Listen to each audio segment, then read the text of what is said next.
if they got to with that refurbishment project. Are you going to tell me they wait 2 months? They selected the paintings, not me. They didn't. I was not involved in any of that.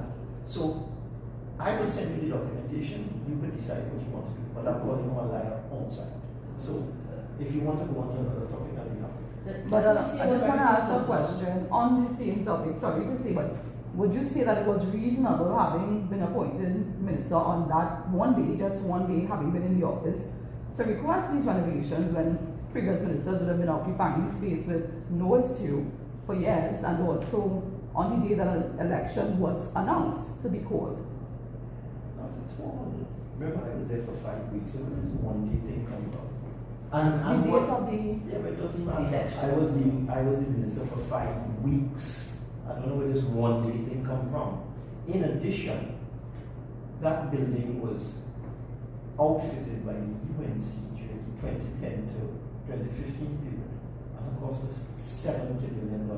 That's another untruth I'd like to deal with. When the building was rented by the UNC, there was already a contract in place to do the outfitting of the building for, I think it was $20 million. They canceled the contract and increased the price to $70 million. Going to archive, you can see it. There's a lot of controversial business. When a government rents a building like that, you don't rent it with all the fittings, fixtures, and furnishings in it. You're renting a shell. And that's how they managed to spend $70 million. Wasted $70 million outfitting that. But look at the timeline I'm giving you. That's 10 to 15 years ago.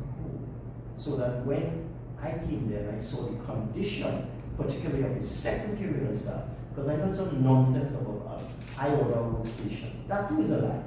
I decided to use the old desk that was there. The workstation are for the staff, not for me.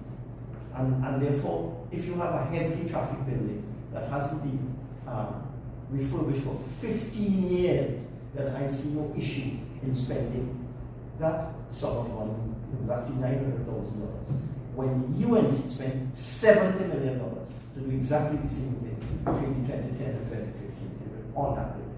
But it's the same old desk you're referring to. Was it not good enough for the previous minister that was under your state? I just said that I decided to use the same old desk. I don't think you will agree. Right, so I'm saying you refer to it as an old desk. So therefore, you're saying the condition of it was not quite fitting, even if it was old, it continued. So people are saying it was good enough for Minister Gonzalez. Why wasn't it good enough for Minister Dilbert? You haven't understood what I just said.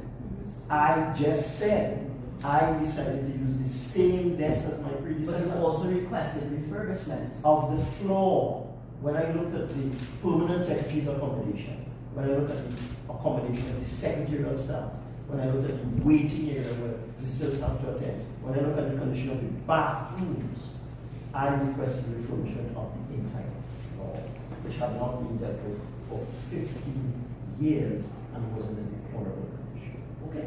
Mr. Imbert, you brought up in the parliament about the back pay for the opposition, and we tried to dodge that. Right. One of the line items that was appropriated was an increased allocation for the parliament, and contained within that was a hefty sum, I think it was $13 million for back pay for those in the parliament, and that's what members of the opposition.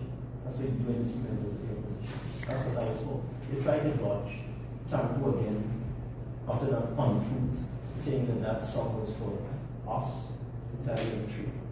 The former ministers are paid from their ministries. The members of the opposition, the only place they could be paid from would be the parliament. So they were trying to hide the fact that they were going ahead to accept the SRC increases and they were receive the money. That's what that was for. What are your thoughts on the head of Central Bank being fired? It was a headline today, and he says he was fired over the feelings to cooperate with an investigation into forex. Well, I find that amazing, but I don't know what the facts are. I read a newspaper story, but I'm not sure what's going on. What I do know is that a governor can be terminated for misconduct. Now, revealing the names of persons who have received foreign exchange based on information received by the central bank from the commercial banks, if you reveal that, that's an offense. In fact, it's a criminal offense. So I don't know what on earth went on there.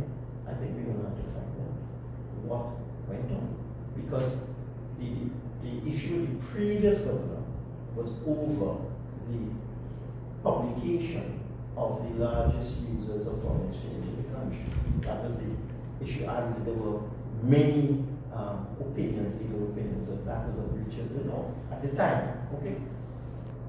If now the present governor was being pressured by the governor to reveal the names of persons who were in receipt of foreign exchange, and he declined, and he got fired for that, that would be very surprising. But I don't know what the facts are. In these things, you never know what the facts are, but we will find out. We will most certainly find out what went on there. Because it seems the message that is coming is quite astonishing. That the government was trying to get him to release personal and private information. And he said no, and they fired him. That's the message. I don't know what else they done.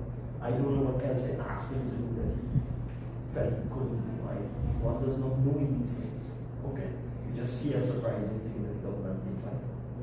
Are you able to say why it is the central bank would have decided not to retain your Auditor General services and instead have a private auditor? What media also in front? TV6.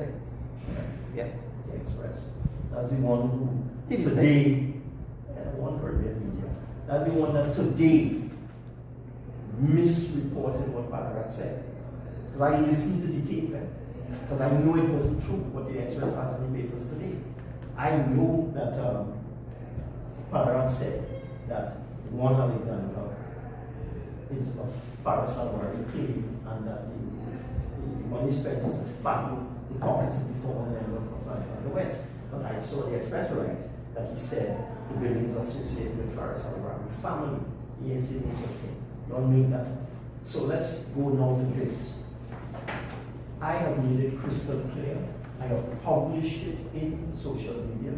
I've published a letter from the Auditor General telling the Governor of the Central Bank that he was no longer able to audit the accounts of the bank. So therefore, when you ask me why it is that the Governor didn't want to use the services of the Auditor General is ridiculous. If it's the other way around, the Auditor General told the Central Bank that she was not in a position to audit the accounts. The other way around. And the Governor had then scramble and go and get a private auditing firm. Well, from what I had read, no, I could be mistaken. From what I had read, they had already had that company. They had retained that company for the previous fiscal year and also for the next fiscal year. And it came across. You are mistaken. I have seen all the correspondence. Remember, I was the Minister of Finance at the time, and I saw the letter the Auditor General wrote to the Governor, telling the Auditor General that, telling the Governor, the Auditor General told the Governor that she was not in a position to do the 2024 audit of the accounts of the Central Bank. Was it a later The Governor then went to procure, not as far as I know. I've seen a letter from the Governor writes the Minister of Finance and seeks the Minister's approval. That's what the law says. The Governor has to seek the approval of the Minister of Finance for a private auditor. So you are absolutely wrong. So what do you make of the whole thing? Because this is just from the information I have seen. So what do you make of the series of events then? Series of what events? Why would the Auditor General refuse to audit the account? From what I had seen and came across as though she got a very late request and that another firm had been employed for the previous financial year as well. You have documentary evidence of that. Could you say, I as a minister? I can't answer on your spec. I saw the correspondence. I saw the Auditor General write to the Governor and say that she was not in a position to audit the 2024 accounts. That's what I saw. And then I saw a letter coming from the Governor to me asking my permission to approve this particular form. So the Auditor General doesn't have to give a reason as to why she would not be in that position as the Minister of Finance. What would have taken place at that point? What I'm trying to figure out. Very strange questions.